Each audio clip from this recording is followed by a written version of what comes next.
Bonjour à tous, je m'appelle Nacera.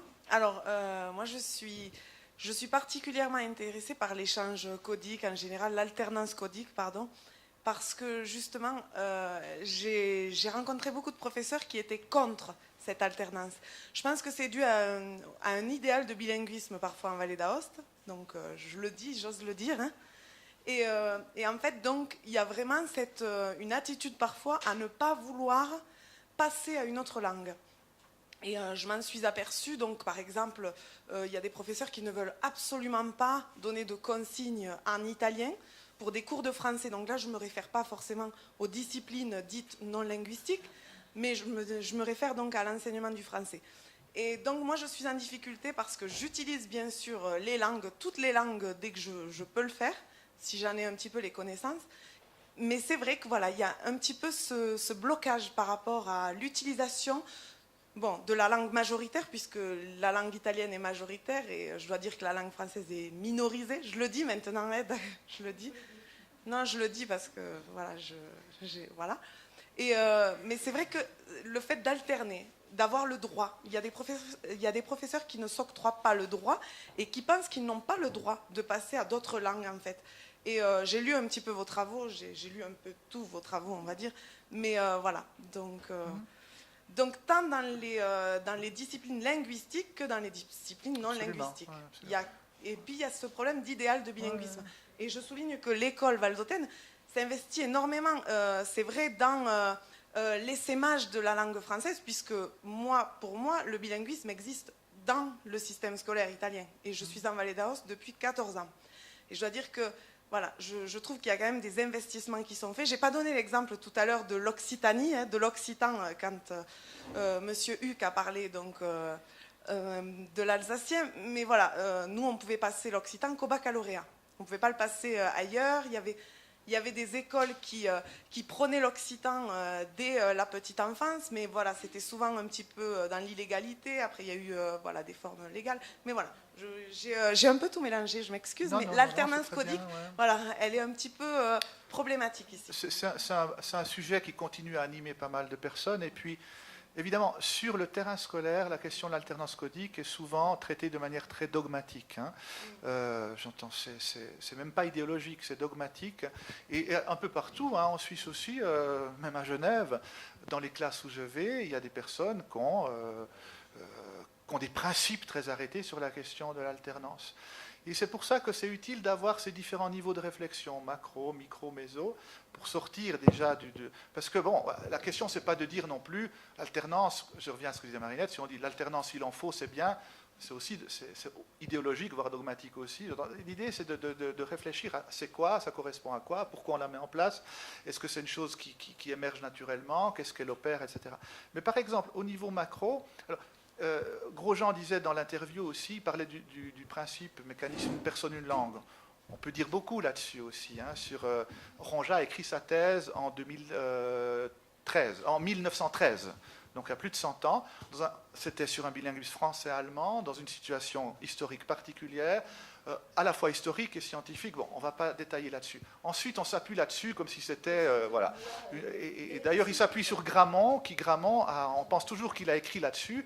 Grosjean est allé chercher. Le livre de Grammont n'existe pas, n'a jamais existé. Il y a 2 pages vagues, il y a quelques pages. Mais enfin, bon, ça a duré un siècle quand même. Mais ce qu'il y a d'intéressant, c'est que... alors, c'est important, il me semble, dans la politique éducative, dans l'organisation du système, de réfléchir en termes de macro-alternance en disant effectivement, les langues qu'on veut développer dans notre école, elles doivent avoir une place et d'une certaine manière, il faut créer des espaces, pas je dirais de monolinguisme, mais où telle et telle langue a plus de légitimité ou plus de place qu'une autre. Et par exemple, si on dit on veut 12 heures ou on veut certaines disciplines en français, il faut qu'on puisse aussi garantir que le français soit langue dominante dans ces moments-là. Je crois que ça c'est important parce qu'effectivement, si on n'a pas ces espaces, et il faut le penser de manière évidemment politique, stratégique, en lien avec la société, parce que c'est ce que Grosjean disait aussi, plus une langue est minorisée socialement, plus on peut imaginer qu'elle peut avoir de la place dans l'institution scolaire, parce que si elle ne l'a pas là, elle ne l'aura pas ailleurs. Donc, et les langues qui sont valorisées par ailleurs n'ont pas besoin d'avoir l'école en plus. Enfin, un peu, oui, mais... Donc là, c'est une question politique, et puis il faut créer effectivement des espaces où certaines langues sont plus légitimes que d'autres. Maintenant, une fois qu'on a fait ça, dans ces espaces-là, on peut travailler quand même avec des outils bilingues, même si le français est ma langue de travail prioritaire à un moment donné, l'appui sur l'italien, le passage à l'italien, le contraste avec l'italien produit des choses intéressantes au niveau micro, puis au niveau même de l'organisation des moyens didactiques. Moi, j'ai travaillé beaucoup au Maroc ces dernières années. Ils travaillaient en mathématiques sur des concepts qui avaient été développés par des mathématiciens arabes, avec des ressources traduites en France. Ils pouvaient travailler sur l'original en arabe, mais prenez l'original, j'entends, c'est quand même... Voilà, vous pouvez travailler essentiellement en français, mais là, utilisez un document en arabe, il y a des choses vraiment intéressantes à faire. Donc c'est ça qu'il faut essayer de penser. Avec l'occitan, il y a un exemple qui a traîné, tout le monde l'a utilisé, Marinette, je pense aussi, Daniel Coste, etc. Quand on était en biologie avec le tétard et le girino, hein, ça fait le tour du monde, ça, le Val d'Ost a produit des choses intéressantes en disant, si on travaille... Bon, une séquence de biologie peut être en français, on entendra tétard, elle peut être en italien, on entendra girino. Mais même si on travaille en italien principalement ou en français principalement, à un moment donné, qu'on fasse le lien, puis en disant girino, l'état, c'est très différent. Puis il dit, mais t'entends quelque chose dans tétard, à tête. Puis girino, girare, tout ça. Ah oui, ça on n'y pense pas forcément. Et puis moi je l'ai vu en occitan récemment ou en catalan, où c'est Capgros. Capgros, hein, je ne sais pas si vous êtes occitaniste, ou c'est Capgros, puis quand les élèves voient ça, ils disent, c'est encore différent, girino, tétard, Capgros, mais pas tellement, parce que cap, tête, caput, capitale, etc., grosse tête. Hein. Donc, mais alors, ça, c'est intéressant pour qu'on puisse, à un moment donné, montrer ça à l'école. Mais si vous ne vous autorisez pas à faire du bilinguisme dans les espaces qui sont les vôtres, moi je vois avec mes enfants, ils ont pu aller jusqu'au lycée, sans du tout entendre tête dans tétard, hein. Sans entendre sectionner dans bisectrice. Hein. Bon, mais donc voilà. Il y a quand même cet idéal de bilinguisme aussi. C'est peut-être aussi cette idéologie, on parlait des représentations, c'est quand même très fort ici. Donc le fait de bien parler français, de ne pas avoir droit à l'erreur, le fait de ne pas insérer d'italien dans le français, il y a quand même des professeurs de français, donc je ne sais pas ce qu'ils en pensent, mais on ne s'octroie pas cette possibilité-là, même si ça peut ouvrir sur un questionnement métalinguistique, même si ça peut donner des résultats. Donc voilà, je voulais juste faire part de ça.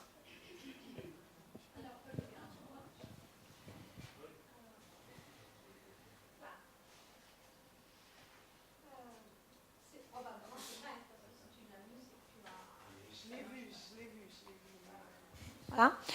Mais d'abord, je ne pense pas que ce soit pour tout le monde, comme ça. En plus, c'est vrai que comme l'espace, et on l'a vu dans les différents graphiques qui nous étaient proposés, l'espace n'est pas vraiment égalitaire entre le français et l'italien si on commence à parler en italien pendant les heures de français. Mais alors, je vais vous choquer, parce que moi qui suis française, je parle beaucoup en italien pendant mes cours de français. Et pas que. Et pas que. Beaucoup parce que je pense que la vraie éducation, j'aime pas bilingue et j'aime pas trilingue, plurilingue, c'est d'arriver à se déplacer en faisant des fautes, parce que j'en fais aussi en italien bien sûr, et en patois, et en anglais, parce que j'aime beaucoup l'anglais, et pourquoi pas, on est dans un linguistique, donc pourquoi pas ne mettre quelques mots en anglais, et puis ça permet de réfléchir. Mais c'est vrai aussi qu'il faut les habituer à des consignes, et que le travail sur les matières scientifiques est intéressant parce que justement l'étymologie, le mot qui change de sens, si c'est dans une acceptation générale plutôt que scientifique, ça se travaille énormément en partant de consignes très précises. Donc on peut avoir des cas de figure assez différents, mais l'important c'est vraiment d'avoir un système qui nous donne un cadre, et puis évidemment après savoir comment on peut intervenir, et je pense que c'est l'expérience, plus évidemment une réflexion a priori, qui va nous permettre d'établir une façon d'amener notre pédagogie Mais la première chose pour moi, c'est quand même de suivre ce qui se passe en classe. Et dans des classes, on va pouvoir le faire tout de suite, ou on va pouvoir parler en italien. Dans d'autres classes, on ne pourra pas parler en italien. Dans d'autres classes, on va pouvoir intervenir à partir de textes littéraires sur le patois. Quand on fait des textes de Rabelais, pourquoi pas nous revenir au vieux français, etc. Donc il faut cogliere l'occasione, faut se dire, il faut prendre le moment juste, et ça, des fois, on le fait au fur et à mesure. Mais c'est vrai qu'en Vallée d'Os, pendant longtemps, on a pensé que le français devait être parfait et que la perfection pouvait être un frein. C'est vrai. Maintenant, je pense que ça peut être dépassé un petit peu, enfin, on peut aller outre, je pense. Par rapport aussi à l'alternance que donc, vous avez présentée, l'altérité aussi, les ressemblances entre une langue et l'autre, moi, souvent, je pose la réflexion sur le fait de la conceptualisation. On disait tétard digérino. Mais aussi par rapport, par exemple, à l'enseignement de l'histoire. Moi, je m'aperçois que souvent, même quand on aborde l'histoire en italien, donc c'est l'italien, les enfants connaissent tous, on va vite, on passe sur certaines choses. Mais en l'abordant en français, ça nous aide c'est-à-dire à regarder le mot. Alors on s'aperçoit aussi qu'en italien, ils n'ont pas le concept exact. Donc, je ne sais pas, évolution pour les petits, évolution, révolution et des choses comme ça. Donc, on s'arrête, on réfléchit. Avec les deux langues, on a quand même la possibilité de les appeler de deux façons. On voit un peu les facettes. Et donc, l'alternance des langues, donc le plurilinguisme, aide énormément le savoir. Donc, c'est vrai, il est utile. C'est vrai, moi aussi, j'ai l'expérience d'une école où on nous disait surtout pas traduire, donc parler toujours français. Si quand même on avait déjà pensé à faire vraiment du français avec de bonne qualité, avec des méthodes, disons, innovantes, c'est vrai que le Val d'Os peut paraître à l'avance par rapport, disons, au plurilinguisme. Mais moi, peut-être après, on fera une réflexion sur ce qu'on doit faire. Il y a beaucoup de travail à faire.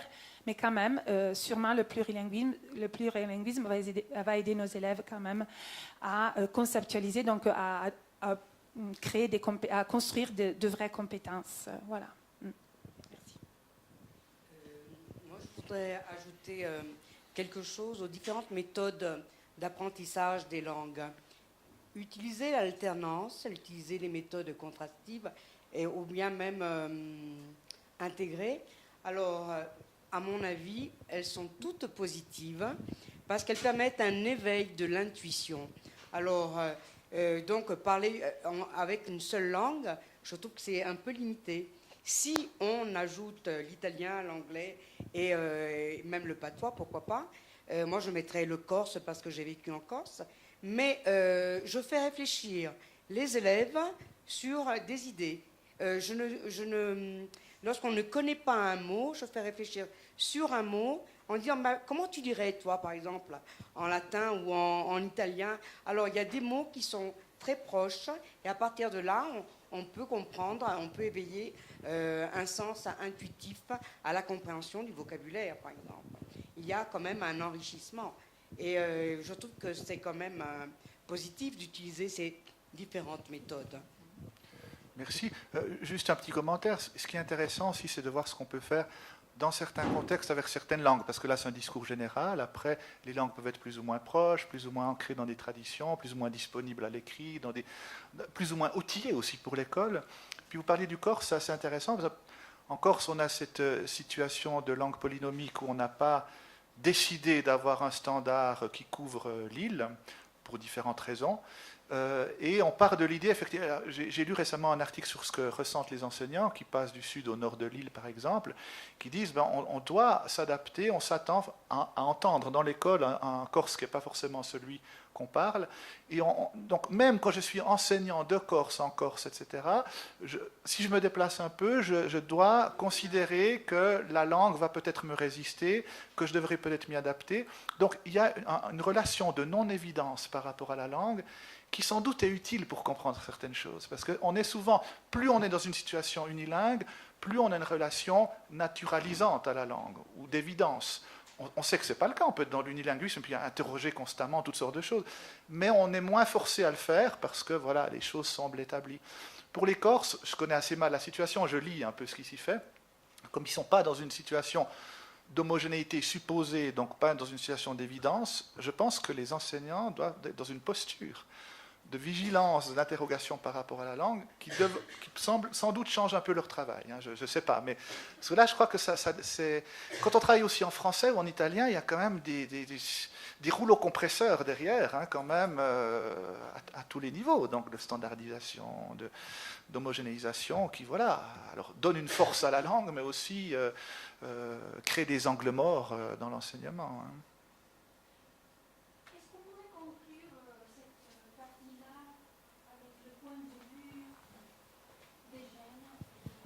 Qui ont subi l'alternance, hein, ou la non-alternance, hein, qui ont été punis pour avoir alterné, battus. Ça se fait dans certains pays, hein, maintenant encore. Des punitions, même corporelles. Hein.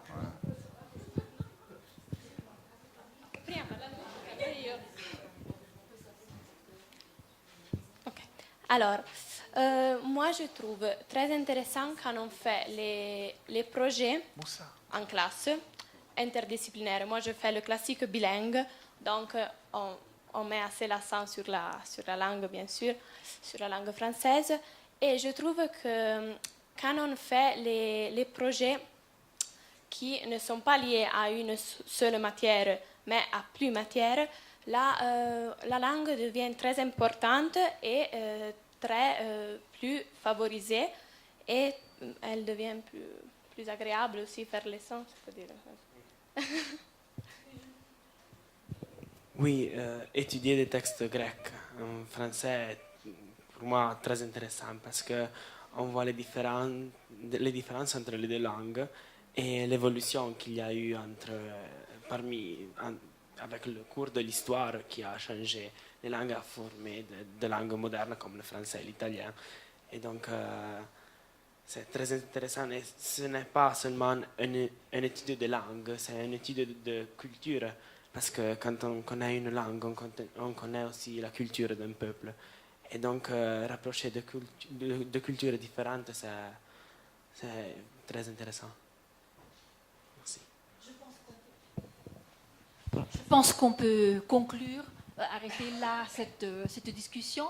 Ce que je perçois, c'est un consensus assez généralisé, ici tout au moins, autour du concept d'alternance des langues. Ce qui contraste assez par rapport à certaines décisions qui ont été prises par ailleurs dans la réforme. Bon, alors maintenant, dernière partie, c'est la table ronde. Merci Laurent. Hein, et